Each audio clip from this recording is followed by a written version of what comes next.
نحمده ونصلي على رسوله الكريم أما بعد فقد قال الله تبارك وتعالى في القرآن المجيد والفرقان الحميد فأعوذ بالله من الشيطان الرجيم بسم الله الرحمن الرحيم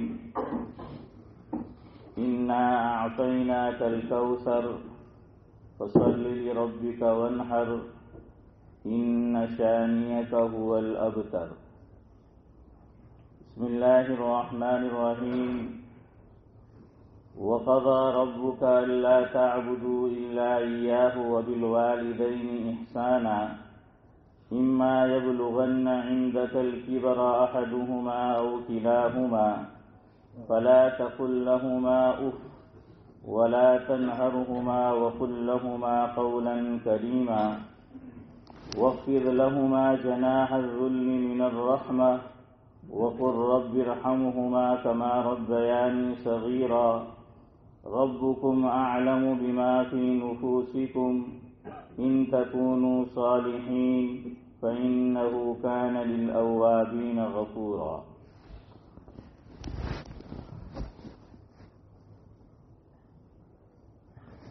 رتبے جن کے بڑے ہوتے ہیں امتحان بھی ان کے کڑے ہوتے ہیں. ہو جاتے ہیں وہ امتحان میں کامیاب جذبے جن کے کھڑے ہوتے ہیں. غریب و سادہ و سنگین ہے داستان حرم، غریب و سادہ و سنگین ہے داستان حرم، نہایت اس کی حسین ابتدا ہے اسماعیل.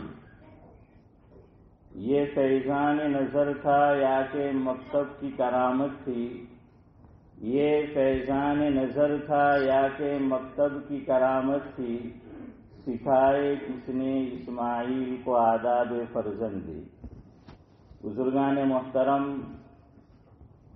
آج ہمارے لیے بڑی خوشی کا دن ہے کہ ایک ہی دن میں دو عیدیں جمع ہو گئی ہے.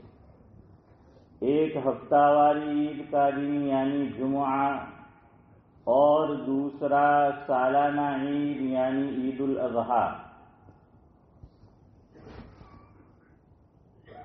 تقبل اللہ منا ومنکم، اور آپ سب کو عید الاضحیٰ کی خوشیاں یہ مبارک ہو.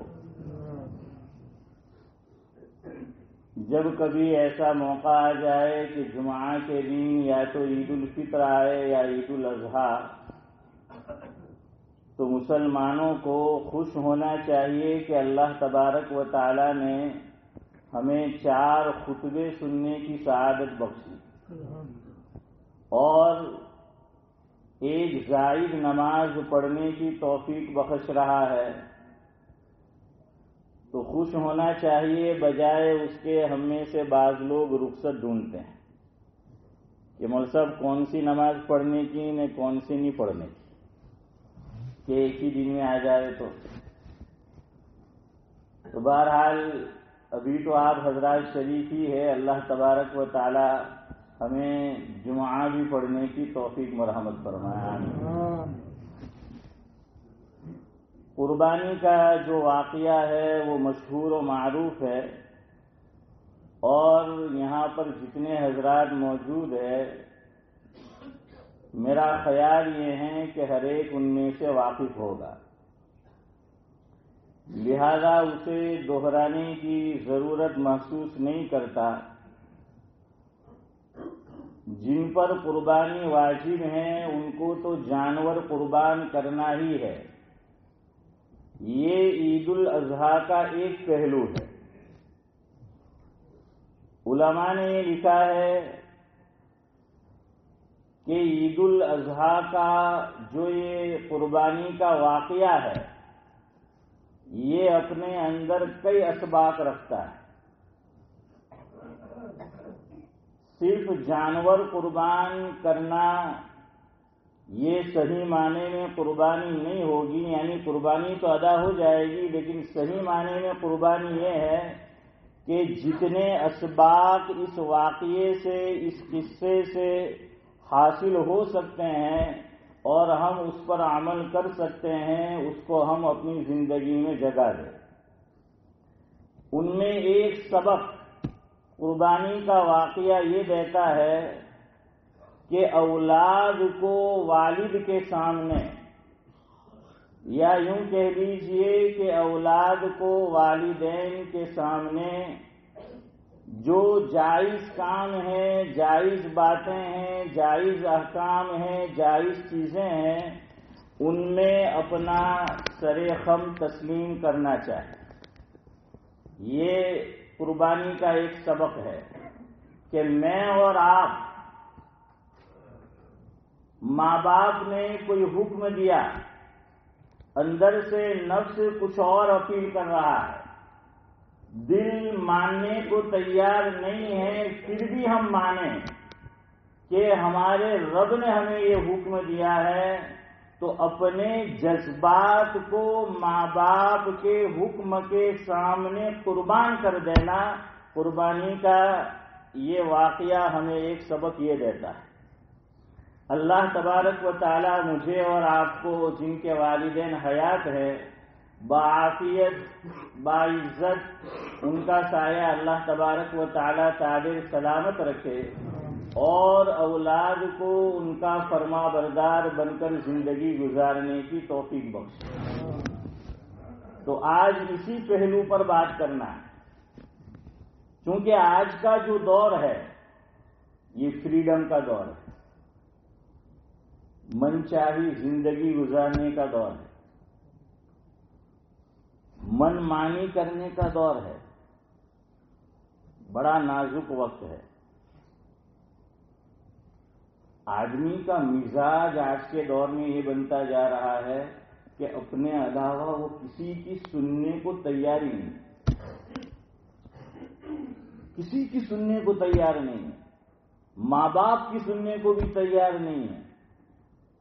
ماں باپ کے دل اور کلیجے سے پوچھیے، جو صاحب اولاد ہے کہ اندر اندر گھٹ کر مر رہا ہے، ان کے دل کی کیا کیفیت ہے؟ وہ کچھ بول نہیں سکتے، لیکن ان کا چہرہ اور ان کی آنکھیں بہت کچھ بولتی ہیں۔ شرط یہ ہے کہ وہ آنکھیں ہو جو ان آنکھوں کا درد پہچان سکے، جان سکے۔ اور یاد رکھنا، جیسی کرنی ویسی بھرنی، نہ مانے تو کر کے دیکھ۔ یہ گنبد کی صدا ہے، جیسی کہو گے ویسی سنو گے۔ تو اگر ماں باپ کی خدمت نہیں کی، ماں باپ کی باتوں کو نہیں مانا، ماں باپ کے آگے سرے تسلیم خم نہیں کیا، تو کہیں اللہ نہ کرے، اللہ نہ کرے کہ جب ہم صاحب اولاد ہو جائے تو ہمارے ساتھ بھی وہی ہو جو ہم نے اپنے ماں باپ کے ساتھ کیا۔ اس لیے کہ روایت سے یہ مضمون اخذ کیا ہے علماء نے کہ دو گناہ ایسے ہیں جس کی سزا عام طور پر دنیا ہی میں مل جاتی ہے، اخذ کیا ہے حدیث پاک سے۔ ان میں ایک گناہ فرمایا کہ ماں باپ کی نافرمانی، یہ ایسا گناہ ہے کہ اس کی سزا عام طور پر دنیا ہی میں مل کے رہتی۔ حالانکہ ماں باپ عام طور پر بد دعا نہیں دیتے، اور اگر کسی ماں باپ نے بد دعا دے دی تو وہ اولاد دنیا کی سب سے بڑی بد نصیب اور بدقسمت ہے۔ پھر تو اس کے خسارے میں اور شومی قسمت کے متعلق کچھ کہنے کی ضرورت ہی نہیں۔ حدیث پاک میں فرمایا گیا، مفہوم یہ ہے کہ اللہ تبارک و تعالی خصوصیت سے 3 آدمیوں کی دعا کو رد نہیں کرتا۔ ان میں ایک، والدین کی دعا اپنی اولاد کے حق میں، یہ قبول ہوتی ہے، اچھی دعا۔ تو علماء نے لکھا کہ جب دعا قبول ہوتی ہے تو بد دعا بھی قبول ہوتی ہے۔ اس کا مفہوم مخالف یہ ہے کہ بد دعا بھی قبول ہے. وقت رہا تو بخاری شریف سے 2 واقعے آپ کی خدمت میں عرض کروں گا. ایک میں ماں باپ کی فرما برداری، اطاعت شعاری، اطاعت گزاری، اس کا دنیا میں کیا صلہ اللہ نے دیا. اور دوسرا واقعہ ذرا سی لغزش ہو گئی بیٹے سے، اور وہ بھی نیکی کا کام کر رہا تھا، لیکن ماں کی زبان سے بد دعا نکل گئی تو اس کا انجام کیا ہوا. بعض لوگ یہاں ایسے ہوں گے جن کے والدین حیات ہیں، اور بعض ایسے ہوں گے کہ دونوں یا کوئی ایک دنیا سے جا چکا ہے، انتقال کر چکا ہے. شریعت نے دونوں کے ساتھ کیا معاملہ کرنا ہے، کس طرح پیش آنا ہے، کیا حقوق ہے جب وہ زندہ ہو اور کیا حقوق ہے جب وہ دنیا سے چلے جائیں، تو انشاءاللہ دونوں تعلق سے وقت رہا تو کچھ باتیں اس تعلق سے پیش کریں گے انشاءاللہ. سب سے پہلے آ جائیے اس پر کہ ماں باپ کے ساتھ صلہ رحمی کرنا، ماں باپ کے ساتھ حسن سلوک کرنا، ماں باپ کے ساتھ احسان کا معاملہ کرنا، اللہ رب العزت کی نگاہ میں اس کا مقام کیا ہے. قرآن کریم سے دیکھیے. قرآن کریم کا میں اور آپ اگر اللہ توفیق دے از اول تا آخر مطالعہ کریں گے تو علماء نے لکھا ہے کہ 3 باتیں ایسی ہیں کہ جس کا ذکر اللہ تبارک و تعالی نے ساتھ ساتھ کیا ہے، کہ ایک بات کو بیان کیا تو اس کے ساتھ فوراً وہی بات کئی مقامات پر. تو وہ 3 باتیں کیا ہیں؟ نمبر 1 اقیموا الصلاۃ وآتوا الزکاۃ.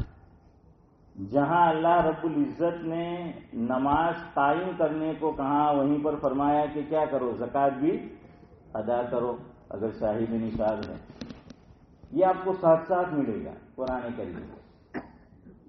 نمبر 2 اطیعوا اللہ واطیعوا الرسول. اللہ تعالیٰ کی بھی اطاعت کرو اور حضرت نبی کریم صلی اللہ علیہ وسلم کی بھی اطاعت کرو. یہ بھی ساتھ ساتھ ملے گا. تیسری چیز جس سے ماں باپ کا مقام اور ماں باپ کی عظمت کا اندازہ ہوتا ہے، فرمایا کہ میری عبادت کرو اور ماں باپ کے ساتھ حسن سلوک سے پیش آؤ، ماں باپ کے ساتھ احسان کا معاملہ کرو. مثال لے لیجیے، وَقَضَى رَبُّكَ أَلَّا تَعْبُدُوا إِلَّا إِيَّاهُ وَبِالْوَالِدَيْنِ إِحْسَانًا. دوسرے مقام پر فرمایا وَاعْبُدُوا اللَّهَ وَلَا تُشْرِكُوا بِهِ شَيْئًا وَبِالْوَالِدَيْنِ إِحْسَانًا.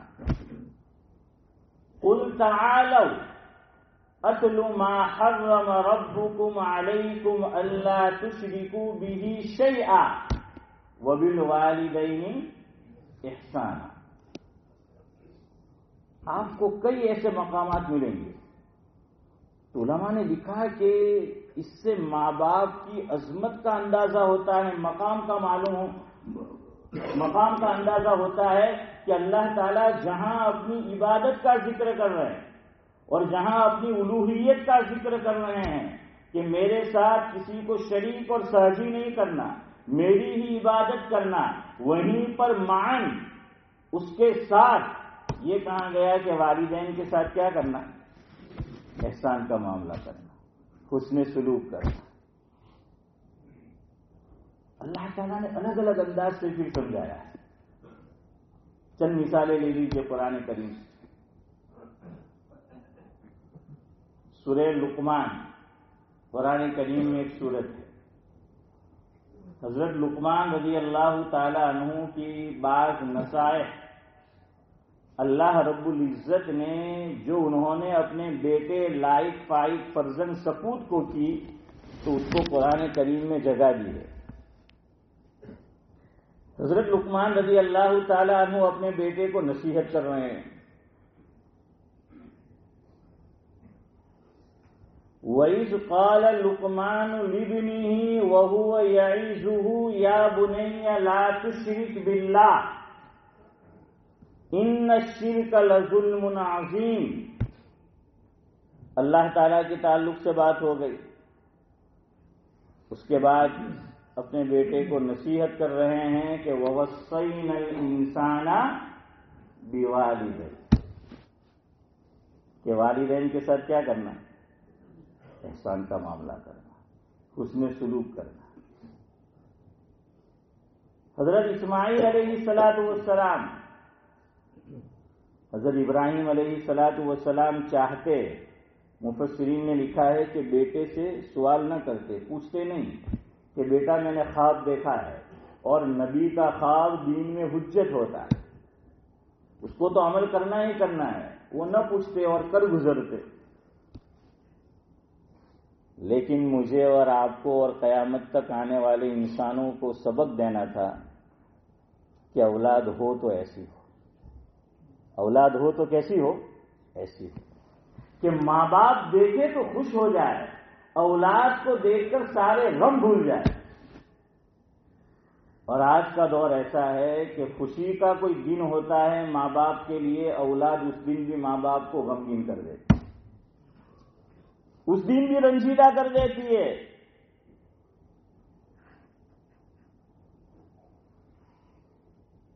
تو یہ سبق دیا کہ اولاد کیسی ہونی چاہیے. اولاد کی 3 قسمیں ہوتی ہیں.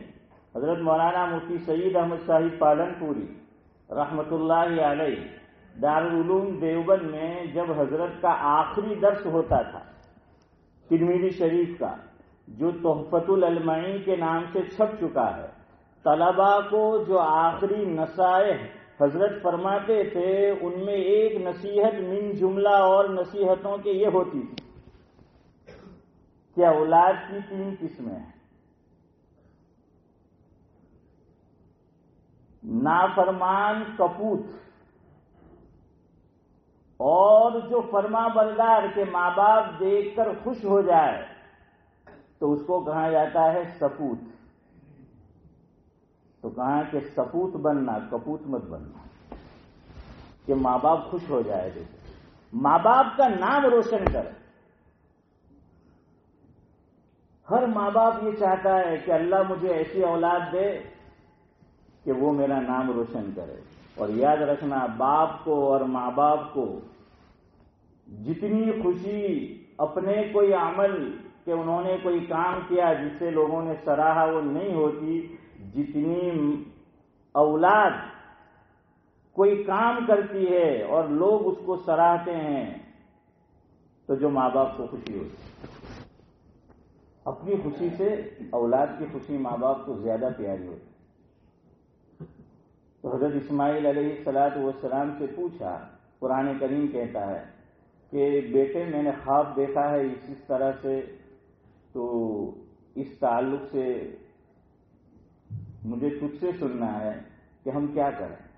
کرنے والے تو تھے ہی کہ یا بنی انی ارا فی المنام انی اذبحک فانظر ماذا تری. قرآن نے جگہ دے دی باپ اور بیٹے کی گفتگو کو تاکہ میں اور آپ اس سے سبق حاصل کریں. حضرت اسماعیل علیہ السلام نے کیا جواب دیا؟ یا ابت افعل ما تؤمر، کہ والد مکرم جو حکم آپ کو ملا ہے آپ کر گزریے. ستجدنی انشاءاللہ من الصابرین. اس کے بعد آ جائیے حضرت یحییٰ علیہ السلام. قرآن کریم حضرت یحییٰ علیہ السلام کے اوصاف میں سے، اوصاف حمیدہ میں سے، اخلاق جمیلہ میں سے ایک خاص وصف کو بیان کرتا ہے کہ ہمارا بندہ یحییٰ کیسا تھا. تو یہ اس لیے بیان کیا جا رہا ہے کہ میں اور آپ بھی وہ وصف اپنے اندر لانے کی، پیدا کرنے کی کوشش کرے. کیا کہتا ہے قرآن کہ یا یحییٰ خذ الکتاب بقوہ وآتیناہ الحکم صبیا وحنانا من لدنا وزکاۃ وکان تقیا. پھر جو بات مجھے سنانی ہے وہ یہ ہے کہ اللہ تبارک و تعالی تعریف فرما رہے ہیں بندوں نے ماں باپ کے ساتھ حسن سلوک کیا، ان کے ساتھ احسان کا معاملہ کیا، ان کی خدمت کی، ان کا ادب کیا، ان کی نافرمانی نہیں کی. مفسرین یہ لکھتے ہیں کہ اللہ رب العزت نے ان کے اس وصف کو قرآن میں بیان کیا، ان کی تعریف فرمائی، قرآن میں ان کو جگہ دی جو سید الکتب ہے. تو جو اولاد اپنے ماں باپ کی اطاعت شیار ہوگی، فرما بردار ہوگی، ان کا حکم مان کر گزارے گی، اللہ تعالیٰ ان کو جنت میں جگہ دے گا. کہ وَبَرًّا بِوَالِدَيْهِ وَلَمْ يَكُنْ جَبَّارًا عَصِيًّا، کہ میرا یہ بندہ یحییٰ جو ہے، حضرت یحییٰ علیہ السلام فرمایا کہ اپنے والدین کے ساتھ کیا کرتا تھا؟ حسن سلوک کرتا تھا، ان کا نافرمان نہیں تھا. وَلَمْ يَكُنْ جَبَّارًا عَصِيًّا. حضرت عیسیٰ علیہ السلام ان کے حصے کو قرآن کریم ذکر کرتا ہے، ان کا بھی یہ خاص وصف قرآن کریم بڑی اہمیت سے اس کو بیان کرتا ہے کہ حضرت عیسیٰ علیہ السلام کیا فرما رہے ہیں؟ قال انی عبد اللہ آتانی الکتاب وجعلنی نبیا وجعلنی مبارکا اینما کنت وَأَوْصَانِي بِالصَّلَاةِ وَالزَّكَاةِ مَا دُمْتُ حَيًّا.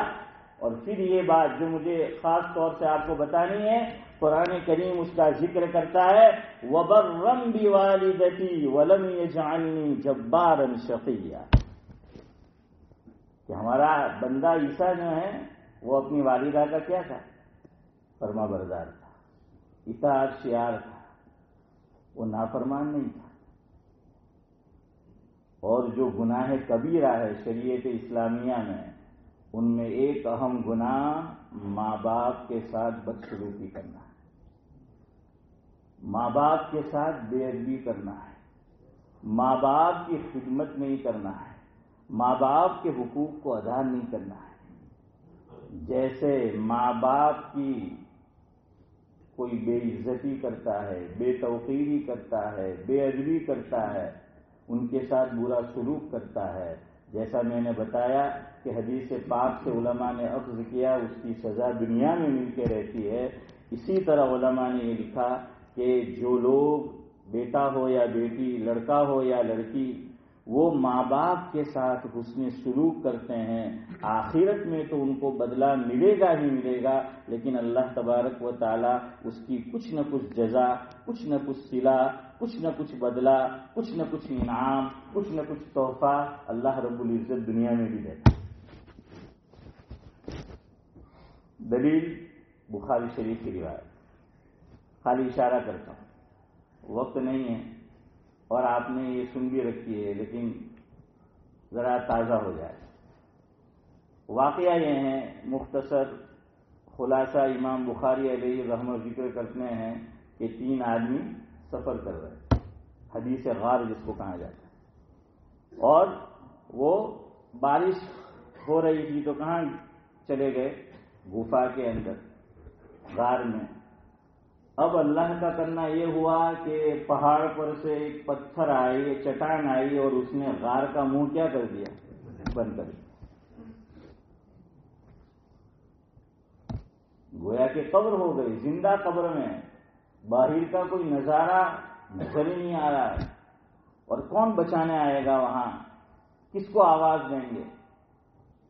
تو اللہ تعالیٰ نے ہی ان کے دل میں بات ڈالی کہ جو کام ہم میں سے تینوں نے صرف اور صرف اللہ تعالیٰ کی رضا کے لیے کیا تھا، اس کا واسطہ دے کر دعا کرتے ہیں، اللہ تعالیٰ ہمارا کام بنا دے گا. تو ان میں سے ایک بندہ یہ کہتا ہے، ایک شخص، کہ اللہ میرے ماں باپ بوڑھے تھے، میں چرواہا تھا، بکریاں چرا کر آتا تھا، آنے کے بعد میں دودھ دوہتا تھا، میں نے دودھ نکالا، اور والدین کو، میرے بچے بھوکے تھے، مجھ سے دودھ طلب کر رہے تھے، میں نے ان کو نہیں دیا، میں نے ان کو سبقت نہیں دی ماں باپ پر کہ نہیں پہلے ماں باپ کو دوں گا، والدین کو دودھ پلاؤں گا۔ جب میں لے کر گیا تو کیا دیکھتا ہوں کہ دونوں کی آنکھ لگ چکی۔ یہ ہوتے ہیں اطاعت شیار بندے اور اطاعت شیار اولاد۔ ماں باپ کو جھنجھوڑا نہیں۔ آپ ہوتے رہوں گے کیا نہیں کہ ماتو کھاتا ہوتا ہے کہ دودھ لاؤ میں آئے بات ان کے ہوئی کہتے اٹھو، لیکن نہیں، وہ بندہ، بچے رو رہے ہیں، بلک رہے ہیں، چھوٹے بچے ابھی بھی ان کو دودھ نہیں دیا، پوری رات وہ کھڑا رہا، انتظار کرتا رہا کہ ماں باپ کی آنکھ کھلے، اور آنکھ کھلی تو دودھ پیش کیا تو کہا اللہ یہ عمل میں نے آپ کی رضا کے لیے کیا تھا، آپ کی خوشنودی کے لیے کیا تھا، آپ جانتے ہیں۔ تو تھوڑی سی چٹان کیا ہو گئی، ہٹ گئی۔ یہ دنیاوی صلہ ہے، دنیاوی فائدہ۔ ماں باپ کی نافرمانی یا ان میں سے کسی ایک کی، مسلم شریف کی روایت کا مفہوم ہے، اللہ کے نبی صلی اللہ علیہ وسلم نے بنی اسرائیل کے زمانے کا ایک قصہ بیان کیا جس کا نام حدیث پاک کی کتاب میں آتا ہے جریج۔ کیا نام تھا؟ حضرت جریج رضی اللہ عنہ بڑے عبادت گزار تھے اور نماز پڑھ رہے تھے۔ والدہ نے ان کو پکارا تو انہوں نے جواب نہیں دیا، اور حدیث پاک کے الفاظ مفہوم ہے، نماز ہی میں سوچنے لگے کہ اللہ بڑی کشمکش ہے، نماز توڑوں اور والدہ کو جواب دوں، ان کے آواز پر لبیک کہوں یا نماز جاری رکھوں؟ تو فیصلہ یہ کیا کہ نماز جاری رکھنی ہے۔ والدہ نے پھر دوبارہ آواز دی، پھر دوبارہ وہی کشمکش، والدہ ناراض ہو گئی۔ یہ حضور نے واقعہ بیان کیا ہے اور صحیح حدیث ہے، اور امام بخاری بھی اس کو ایک سے زائد جگہ پر لائے ہیں، مسلم شریف میں بھی ہے۔ تو ماں کی زبان سے بددعا نکل گئی کہ اللہ اس کو بدکاری میں مبتلا کر دے، اور قوم میں، سماج میں، سوسائٹی میں ایک نام تھا، بادشاہ بھی معتقد تھا۔ تو ایک عورت تھی جو جنگل میں مویشی چرانے آتی تھی، اس نے کسی چرواہے سے منہ کالا کر لیا اور پریگننٹ ہو گئی، اور الزام کس پہ دھر دیا؟ حضرت جریج پہ رضی اللہ تعالیٰ عنہ، کیونکہ ان کا لکھا ہے علماء نے کہ عبادت خانہ وہیں پر تھا، وہ ماں کی بددعا کام کر گئے۔ جب لوگوں کو پتا چلا تو لوگوں نے پہلا کام یہ کیا کہ جہاں وہ عبادت کرتے تھے، عبادت خانہ تھا، مصلی تھا، اس کو ڈال دیا، اس کو توڑ دیا، اور خوب برا بھلا جریج کو کہا۔ حضرت جریج سمجھ گئے کہ ماں کی بددعا کا اثر ہے اور پکڑ ہے اللہ تعالیٰ کی طرف سے۔ جب بچہ پیدا ہوا حضرت جریج نے توبہ کی، والدہ سے بھی معافی مانگی ہوگی اور اللہ سے بھی توبہ کی، وضو کیا، نماز کے لیے کھڑے ہوئے، نماز پڑھی، اور جو بچہ پیدا ہوا اسے جا کر پوچھا، سوال کر رہے ہیں کہ بتاؤ تمہارا باپ کون ہے؟ حالانکہ چھوٹا بچہ ہے، تو اس نے اس چرواہے کا نام بتا دیا کہ میرا باپ تو فنا ہے، یہ نہیں، تم نہیں ہو۔ قوم کو یقین آ گیا۔ بادشاہ نے بھی کہا کہ اب ہم آپ کا جو عبادت خانہ توڑ دیا تھا سونے کا بنا کر دیتے ہیں۔ تو انہوں نے کہا نہیں، میرا جیسا تھا ویسا ہی ہم بنائیں گے، مٹی کا ہی۔ تو یہ ہے بددعا کا اثر۔ تو ماں باپ بددعا نہ دے پھر بھی ان کا دل نہ دکھاؤ، اور زبان سے وہ بددعا دے اس سے کہیں زیادہ سخت ہے کہ وہ کچھ نہ بولے اور ان کی آنکھوں سے آنسو جاری ہو جائے اور ان کی آنکھیں بول رہی ہو، زبان خاموش۔ ان کی آنکھوں سے آنسو نہیں نکل رہے، ان کا دل رو رہا۔ ماں باپ نعمت بھی ہے، وہیں پر آج کے دور میں امتحان بھی ہے، آزمائش بھی ہے۔ تو ماں باپ کا ادب کیا جائے۔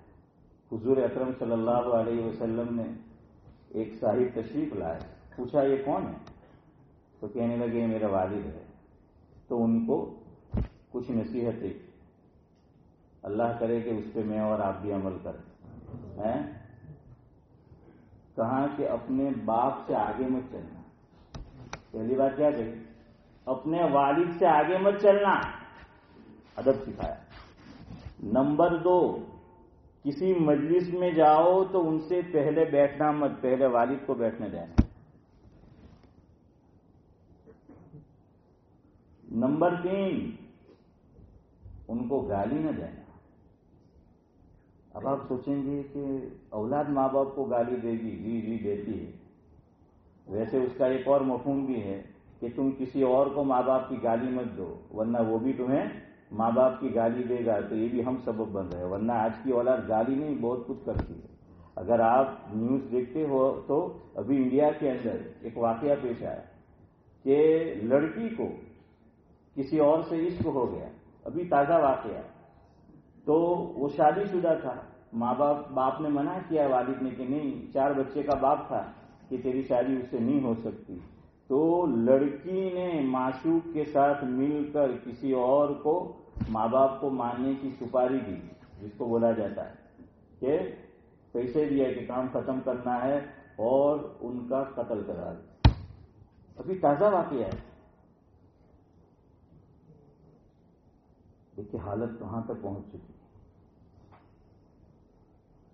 بہرحال تو میں نے جو آیات تلاوت کی تھی اس میں 6 باتیں ماں باپ کے تعلق سے اللہ رب العزت نے ارشاد فرمائی، لیکن وقت نہیں ہے. بس اتنا کہ ماں باپ کی ہر جائز بات کے آگے سرے خم کیا کرو، تسلیم کرو. اور دنیا سے چلے گئے ہیں تو اس تعلق سے جو حقوق عائد ہوتے ہیں وہ ذکر کر دیتا ہوں. نمبر 1، حضور نے فرمایا کہ جن کے ماں باپ یا کوئی ایک دنیا سے چلا گیا ہو ان کے لیے کیا کرے؟ استغفار کرے، دعائے مغفرت کرے ان کے لیے. نمبر 1. نمبر 2، ان کے لیے ایثار ثواب کرے. نمبر 3، ان کا عہد اور ان کا وعدہ اس کو پورا کرے. اس میں یہ بھی لکھا ہے کہ ماں باپ نے کوئی جائز وصیت کی ہے تو اس کو پورا کرے. اور ماں باپ دنیا سے اگر مقروض گئے کہ قرض دار تھے وہ، تو یاد رکھنا حضور نے فرمایا حدیث میں مفہوم یہ ہے کہ اس کی روح معلق رہتی ہیں قبر میں، اس کو علیین میں جگہ نہیں دی جاتی.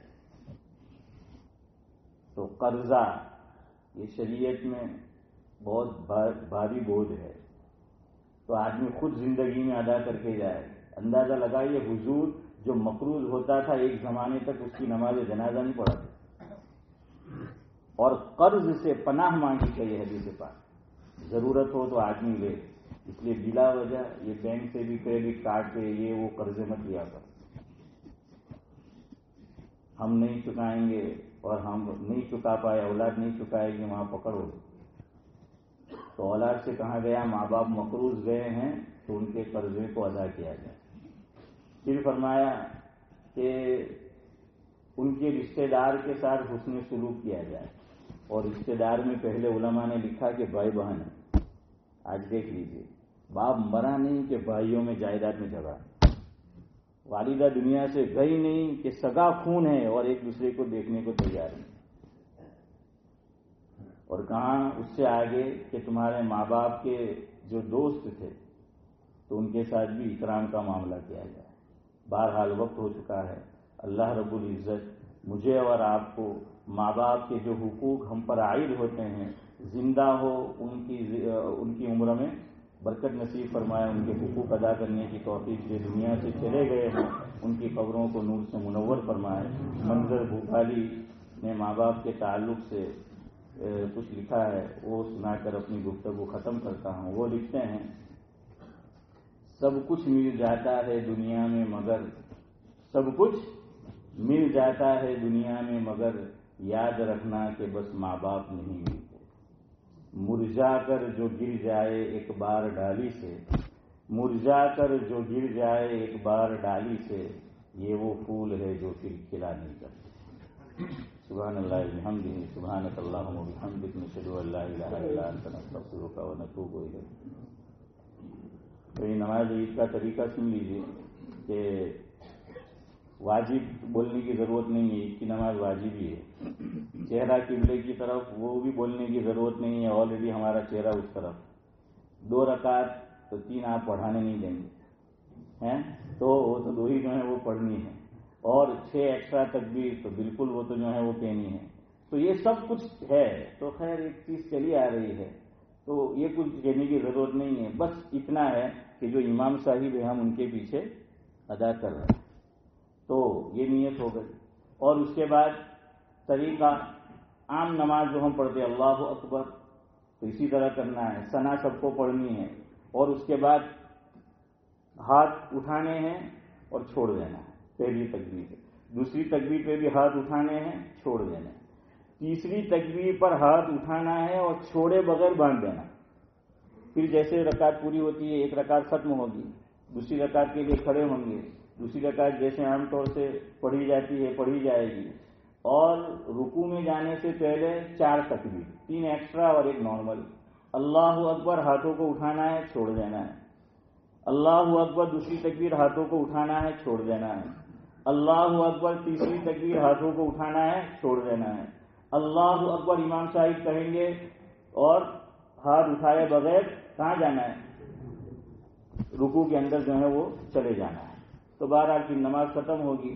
اس کے بعد مختصر دعا، اور دعا کے بعد خطبہ ہوگا. تو 2 خطبے سنیں اور اس کے بعد جو ہے وہ تشریف لے جائے، اور کسی کو تکلیف نہ دے، اور باہر نکل کر بھی آواز نہ کرے کہ ہم جلدی آئے ہیں لیکن لوگ سوئے ہوئے ہیں، دوسرے جو